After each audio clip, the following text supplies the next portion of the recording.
Сега, бидејќи го доправте овој момент, пред крај не би сакала во овие вака условно да речам научни дебати, ама не можеме да избегаме малку и од политичкото прашање.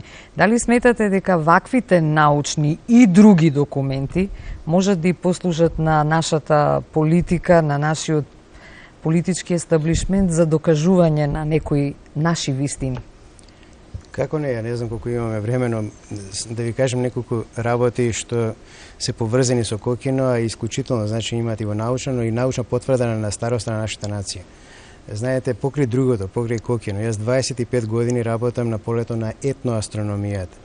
Тоа значи веќе имам издадена и книга со сите тие работи и за прв пат во Македонија, тоа беше потврдено на отварањето на изложбата, ги запишав сите тие така наречени космогониски мотиви или овој космогонијата на македонскиот народ.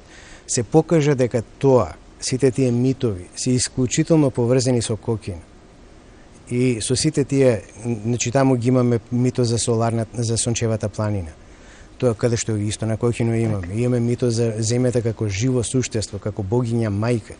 Сето тоа покажува дека тоа мора така и да биде, затоа што ако на пример немаме никаква поврзаност како ехо во нашиот народ, постоењето на ваква планина, света планина и сончева планина, тогаш или ние сме некој нов народ тука дојдени, или овој кокино едноставно е нестварно, не постои. Мислам, не е тоа.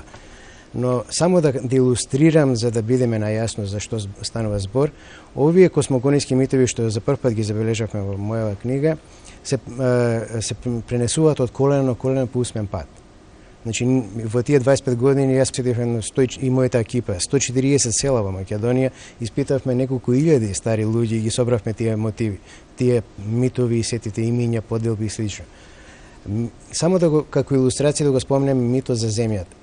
Значи, во нашиот народ, сите се веруваат во христијанската религија, но паралелно постои еден систем на верување кој влече она што ние велиме пагански корени. Значи, дека се верува дека земјата е живо суштество, што не е христијанска работа, дека секогаш стар човек во селата кој ќе сгреши, секогаш ќе лекне, ќе бакне земјата и ќе рече извини или опрости ми земја мила мајко моја. Овој мит за земјата како живо суштество влече најмалку корени 3000 години наназад. Ако 3000 години овој мит обстојувал на овие простори, усмено пренесувајќи се, тогаш ние можеме лесно да заклучиме дека на овие простори, на централно-балкански простори, живее една популација, нема да зборуваме која, но живее една популација која зборува еден ист јазик, за да може тоа да го пренесе. Тоа значи еден од фактите кој зборува за нашите длабоки корени.